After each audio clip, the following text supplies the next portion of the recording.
ಯಾವ ಮೋಹನ ಮುರಳಿ ಕರೆಯಿತು ದೂರ ತೀರಕ್ಕೆ ನಿನ್ನನು.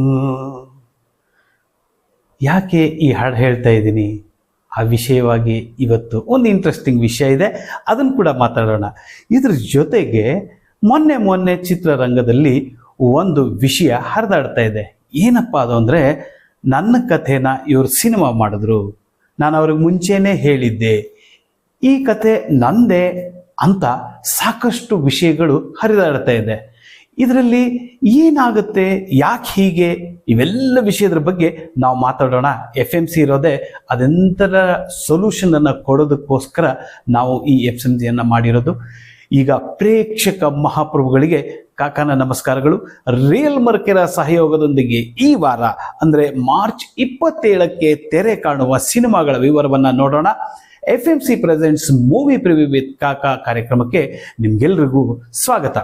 ಈಗ ಒಂದೊಂದಾಗಿ ಯಾವ್ಯಾವ ಸಿನಿಮಾಗಳು ತೆರೆ ಕಾಣ್ತಾ ಇದ್ದೀವಿ ಅಂತ ನೋಡೋದಾದ್ರೆ, ಕನ್ನಡದಲ್ಲಿ 3 ಸಿನಿಮಾ, ಹಿಂದಿಯಲ್ಲಿ ಯಾವ ಸಿನಿಮಾಗಳು ಇಲ್ಲ.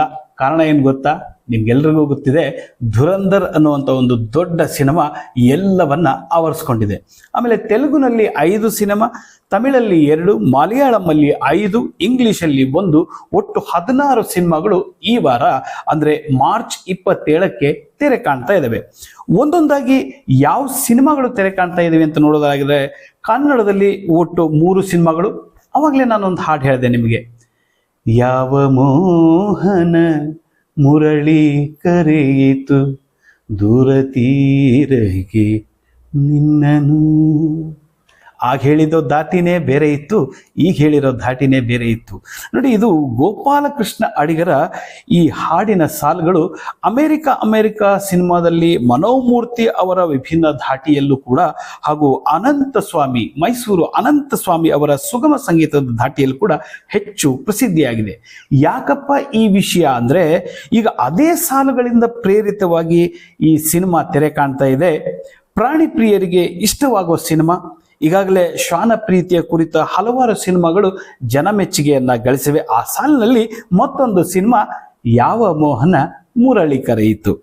ನೋಡಿ, 9 ವರ್ಷದ ದೈಹಿಕವಾಗಿ ವಿಕಲಾಂಗ ಹುಡುಗಿ ಮತ್ತು ಅವಳ ನಿಷ್ಠಾವಂತ ನಾಯಿಯ ನಡುವಿನ ಅಪೂರ್ವ ಬಾಂಧವ್ಯವನ್ನ ಅನಾವರಣಗೊಳಿಸುವಂತ ಒಂದು ಸಿನಿಮಾ ಇದು.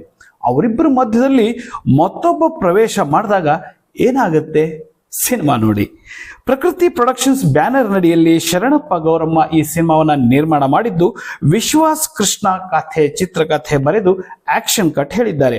ಬೇಬಿ ಪ್ರಕೃತಿ ಶರಣ್ ಪ್ರಮುಖ ಪಾತ್ರದಲ್ಲಿದ್ದಾರೆ. ಸಂಗೀತವನ್ನ ಅನಿಲ್ CJ, ಛಾಯಾಗ್ರಹಣವನ್ನ ಕೀರ್ತನ ಪೂಜಾರಿ, ತಾರಾಗಣದಲ್ಲಿ ಬಿ ಪ್ರಕೃತಿ ಶರಣ್, ಪಟೇಲ್ ವರುಣ್ ರಾಜು, ಮಾಧವ್ H, ಸ್ವಪ್ನಾ ಶೆಟ್ಟಿಗಾರ್ ಹಾಗೂ ಶಶಿಧರ್ ಭಟ್ ಅವರಿದ್ದಾರೆ. ಅದರ ಪೋಸ್ಟರ್ನು ಕೂಡ ನಾನು ತೋರಿಸ್ತಾ ಇದ್ದೀನಿ. ಯಾವ ಮೋಹನ ಮುರಳಿ ಕರೆಯಿತು. ಇದೊಂದು ಹೆಸರು ನೋಡಿದ್ರೇನೆ ಗೊತ್ತಾಗುತ್ತೆ ಇದೊಂದು ರೊಮ್ಯಾಂಟಿಕ್ ಸಿನಿಮಾ ಅಂತ.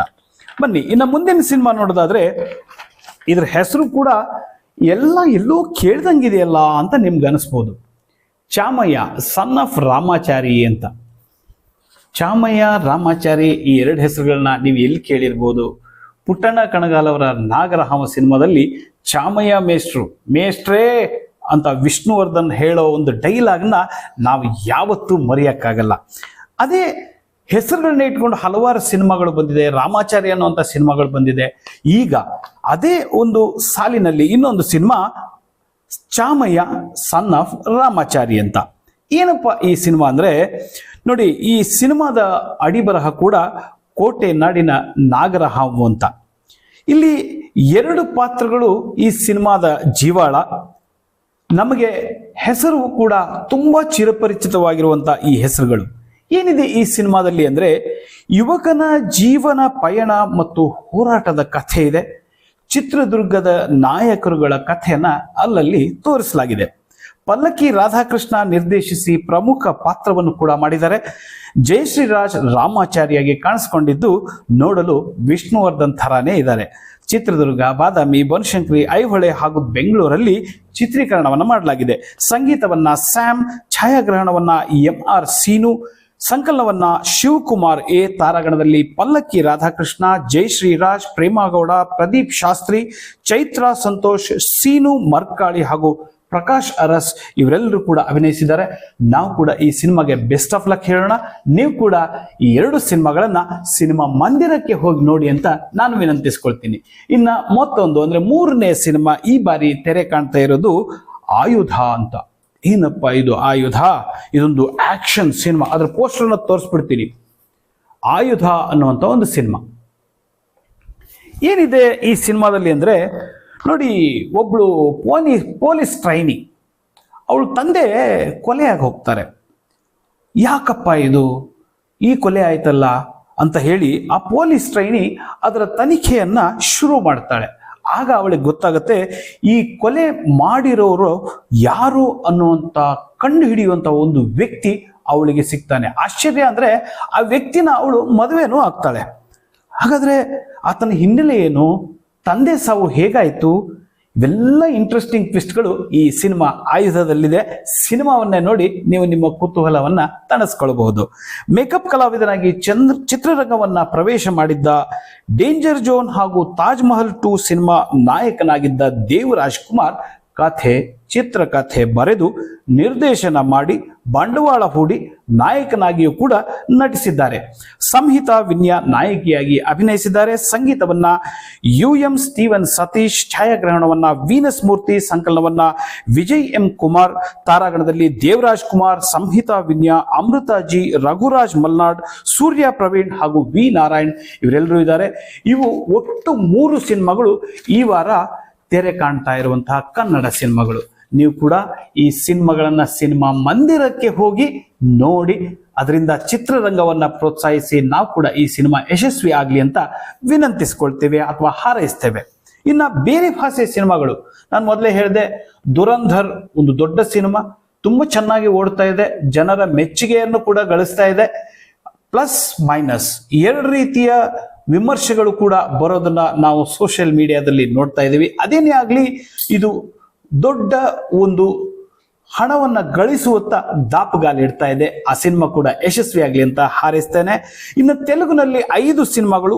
ಯೂತ್ ಅನ್ನುವಂತಹ ಒಂದು ಸಿನಿಮಾ ಕಾಮಿಡಿ ರೊಮ್ಯಾಂಟಿಕ್, ಇದು ಮಾರ್ಚ್ 26ಕ್ಕೆ ತೆರೆ ಕಾಣ್ತಾ ಇದೆ. ನೋಡಿ, ಇದು ಕಳೆದ ವಾರ ತಮಿಳಲ್ಲಿ ತೆರೆ ಕಂಡಿತ್ತು, ಈಗ ತೆಲುಗು ಭಾಷೆಯಲ್ಲಿ ತೆರೆ ಕಾಣ್ತಾ ಇದೆ. ಬ್ಯಾಂಡ್ ಮೇಳಂ ಅನ್ನುವಂಥ ಒಂದು ರೊಮ್ಯಾಂಟಿಕ್ ಸಿನಿಮಾ ಮಾರ್ಚ್ 26ಕ್ಕೆ. GOAT greatest of all time ಅನ್ನುವಂತಹ ಒಂದು action comedy March 26ಕ್ಕೆ.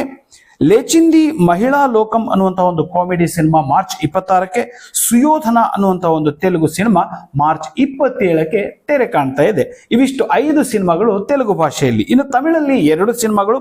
Happy Raj ಅನ್ನುವಂತಹ ಕಾಮಿಡಿ ರೊಮ್ಯಾಂಟಿಕ್ ಸಿನಿಮಾ, ನೀ ಫಾರ್ ಎವರ್ ಅನ್ನುವಂತಹ ಒಂದು ಸಿನಿಮಾ ಕೂಡ ತಮಿಳಲ್ಲಿ ತೆರೆ ಕಾಣ್ತಾ ಇದೆ. ಮಲಯಾಳಂನಲ್ಲಿ 5 ಸಿನಿಮಾಗಳು. ಪ್ರತಿಚಿಯ ಅನ್ನುವಂತಹ ಒಂದು ಫ್ಯಾಮಿಲಿ ಡ್ರಾಮಾ ಮಾರ್ಚ್ 26ಕ್ಕೆ ತೆರೆ ಕಾಣ್ತಾ ಇದೆ. ಡರ್ಬಿ ಅನ್ನುವಂತಹ ಆಕ್ಷನ್ ಕಾಮಿಡಿ ರೊಮ್ಯಾಂಟಿಕ್ ಸಿನಿಮಾ, ಕಿರೀಟ ಅನ್ನುವಂತಹ ಮಿಸ್ಟರ್ ಥ್ರಿಲ್ಲರಿ, ಕಾಲಂ ಪರಂಜಾ ಕಥಾ ಅನ್ನುವಂತಹ ಒಂದು ಕ್ರೈಮ್ ಥ್ರಿಲ್ಲರ್, ಕಲ್ಯಾಣ ಮರಂ ಅನ್ನುವಂತಹ ಒಂದು ಸಿನಿಮಾ ಕೂಡ. ಒಟ್ಟು 5 ಸಿನಿಮಾಗಳು ಮಲಯಾಳಂನಲ್ಲಿ ಈ ವಾರ ತೆರೆ ಕಾಣ್ತಾ ಇದ್ದಾವೆ. ಇಂಗ್ಲಿಷಲ್ಲಿ 1 cinema, they will kill you ಅನ್ನುವಂತಹ ಆಕ್ಷನ್ ಕಾಮಿಡಿ ಹಾರರ್ ಸಿನಿಮಾ. ಒಟ್ಟು ಈ ವಾರ ತೆರೆ ಕಾಣ್ತಾ ಇರೋದು 16 ಸಿನಿಮಾಗಳು. ನಾನು ನಿಮಗೆ ಮುಂಚೆನೆ ಹೇಳಿದೆ, ಕಥೆ ವಿಷಯವಾಗಿ ಸಾಕಷ್ಟು ವಿಷಯಗಳನ್ನ ಸೋಷಿಯಲ್ ಮೀಡಿಯಾದಲ್ಲಿ ನಾವು ನೋಡುವಾಗ ಇದು ಮೊದಲನೇ ಬಾರಿ ಅಂತ ಏನಲ್ಲ, ಸಾಕಷ್ಟು ಸಾರಿ ಈ ಥರ ಆಗಿದೆ.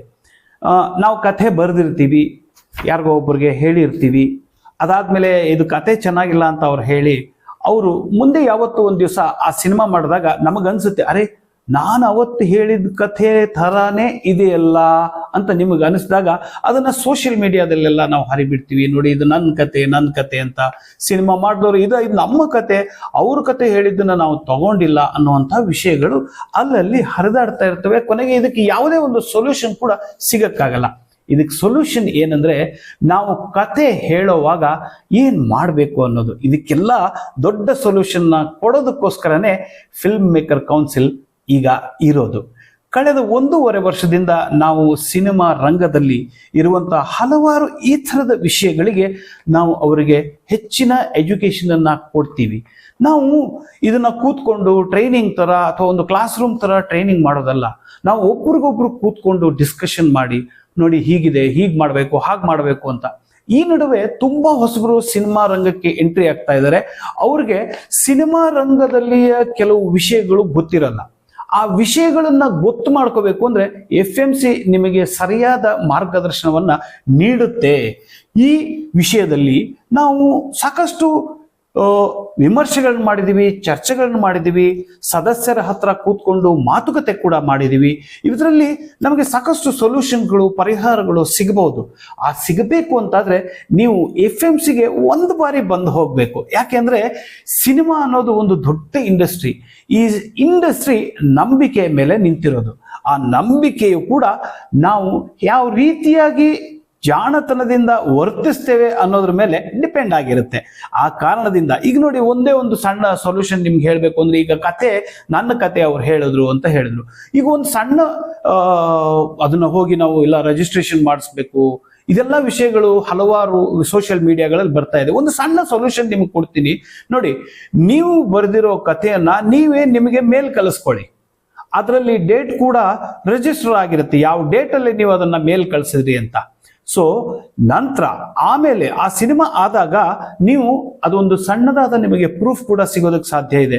ಇನ್ನೊಂದೇನು ಅಂದ್ರೆ, ನೀವು ಚಿತ್ರರಂಗದ ನಿರ್ದೇಶಕರಾಗಿರ್ಬೋದು ಅಥವಾ ನಿರ್ಮಾಪಕರಾಗಿರ್ಬೋದು, ಯಾರ ಹತ್ರನಾದ್ರೂ ಕತೆ ಹೇಳಬೇಕಾದ್ರೆ ಒಂದು ಸಣ್ಣ ಆಡಿಯೋವನ್ನು ರೆಕಾರ್ಡ್ ಮಾಡಿ, ಇಲ್ಲ ಕ್ಯಾಮ್ರಾ ಇದ್ರೆ ಕ್ಯಾಮ್ರಾದಿಂದ ವಿಡಿಯೋವನ್ನು ಕೂಡ ರೆಕಾರ್ಡ್ ಮಾಡಿ. ಅದು ಕೂಡ ಅದರಲ್ಲಿ ಈ ನಡುವೆ ಡೇಟ್ಗಳು ಕೂಡ ಬರುತ್ತೆ ರೆಕಾರ್ಡ್ ಮಾಡುವಾಗ. ಆ ರೀತಿಯಾಗಿ ಮಾಡಿ. ಈ ಥರದ್ದೆಲ್ಲ ಸಣ್ಣ ಸಣ್ಣ ಸೊಲ್ಯೂಷನ್ಸ್ಗಳಿರುತ್ತೆ. ನಾವು ಇಲ್ಲ ರಿಜಿಸ್ಟರ್ ಮಾಡಬೇಕು, ನಮ್ಮ ಹೆಸರಲ್ಲಿ ಪೇಟೆಂಟ್ ತಗೋಬೇಕು, ಇವೆಲ್ಲ ದೊಡ್ಡ ದೊಡ್ಡ ವಿಷಯಗಳಾಯ್ತು. ಸಣ್ಣ ಸಣ್ಣ ವಿಷಯಗಳನ್ನು ಕೂಡ ನಾವು ಮರಿತೀವಿ. ಇವೆಲ್ಲದಕ್ಕೂ ಸೊಲ್ಯೂಷನ್ ಕೊಡೋದಕ್ಕಿರದೆ ಈ FMC. ಈ FMC ಇಂದ ಬರೀ ನಾವು ಈ ಒಂದು ಕಥೆ ವಿಷಯವಾಗಿ ಮಾತ್ರ ಮಾತಾಡ್ತಾ ಇಲ್ಲ. ಇಲ್ಲಿ ಸಾಕಷ್ಟು ವಿಷಯಗಳಿದೆ. ಪೈರಸಿ ಇರಬಹುದು, ಸಿನಿಮಾ ಥಿಯೇಟರ್ಗಳು ಸಿಗದೇ ಇರಬಹುದು, ಆಮೇಲೆ ಸಿನಿಮಾವನ್ನ ಎಷ್ಟು ಕಡಿಮೆ ಬಜೆಟ್ ಅಲ್ಲಿ ಮಾಡಬೇಕು ಅನ್ನೋದಿರ್ಬೋದು, ಯಾವ ರೀತಿಯಾಗಿ ನಾವು ಪ್ಲಾನಿಂಗ್ ಅನ್ನ ಮಾಡ್ಕೋಬೇಕು ಅನ್ನೋವಂಥದ್ದಿರೋದು. ಸೊ ಇದೆಲ್ಲ ಇರುತ್ತೆ. ಈ ನಡುವೆ ಒಬ್ರು ಬಂಡವಾಳ ಹಾಕಿ ಅವರೇ ನಿರ್ದೇಶನ ಮಾಡಿ, ಅವರೇ ಕಥೆ ಬರೆದು, ಅವರೇ ನಾಯಕರಾಗಿ ಮಾಡುವಂತ ಸಾಕಷ್ಟು ಸಿನಿಮಾಗಳು ಬರ್ತಾ ಇರೋ ಸಮಯದಲ್ಲಿ ಅವರಿಗೆ ಅನುಭವದ ಕೊರತೆ ಇದೆ. ಅನುಭವಿಗಳು ಇರೋದೆಲ್ಲಿ? FMCಯಲ್ಲಿ. ದಯವಿಟ್ಟು ನೀವು ಈ FMCಗೆ ಬನ್ನಿ, ನಿಮ್ಮ ವಿಷಯಗಳನ್ನ ಚರ್ಚೆ ಮಾಡ್ಕೊಳ್ಳಿ, ಎಲ್ಲರೂ ಸೇರಿ ಒಂದು ಸೊಲ್ಯೂಷನ್ ಅನ್ನ ಕಂಡುಕೊಳ್ಳೋಣ. ಅದರ ಜೊತೆಗೆ ನಾವು ಈ ಒಂದು ವಿಷಯದಲ್ಲಿ ಇನ್ನೂ ಹೆಚ್ಚಿನ ಎಜುಕೇಟೆಡ್ ಆಗಿ ಚಿತ್ರರಂಗವನ್ನ ಬೆಳೆಸೋಣ ಅನ್ನೋದು FMCಯ ಒಂದು ವಾದ. ನಾವು ಮತ್ತೆ ಮುಂದಿನ ವಾರ ಹೊಸ ಸಿನಿಮಾಗಳು ಯಾವ್ಯಾವ್ದು ತೆರೆ ಕಾಣ್ತಾ ಇದಾವೆ ಅನ್ನೋ ವಿಷಯದ ಬಗ್ಗೆ ತಗೊಂಡು ನಿಮ್ಮ ಜೊತೆಗೆ ಬರ್ತೀನಿ. ಈಗಾಗಲೇ ನಮ್ಮ ಈ ಒಂದು ಕಾರ್ಯಕ್ರಮವನ್ನ ಸಾಕಷ್ಟು ಜನ ಮೆಚ್ಕೊಂಡಿದ್ದಾರೆ. ನಾವು ಒಂದಿನ ಕಾರ್ಯಕ್ರಮವನ್ನ ಲೇಟ್ ಮಾಡಿದ್ರು ಕೂಡ ಫೋನ್ ಮಾಡಿ, ಕರೆ ಮಾಡಿ ನಮಗೆ ತಿಳಿಸ್ತಾರೆ. ಅದು ನಮಗೆ ತುಂಬಾ ದೊಡ್ಡ ಹೆಮ್ಮೆಯ ವಿಷಯ. ಸಿನಿಮಾ ಪ್ರಿಯರಿಗೆ ನನ್ನ ಅನಂತ ಕೋಟಿ ಧನ್ಯವಾದಗಳು ಹಾಗೂ ನಮನಗಳು. ಮುಂದಿನ ವಾರ ಮತ್ತೆ ಹೊಸ ಸಿನಿಮಾಗಳನ್ನ ತಗೊಂಡು ನಿಮ್ ಜೊತೆಗೆ ಬರ್ತೀನಿ. ಅಲ್ಲಿವರೆಗೆ ನಮಸ್ಕಾರ.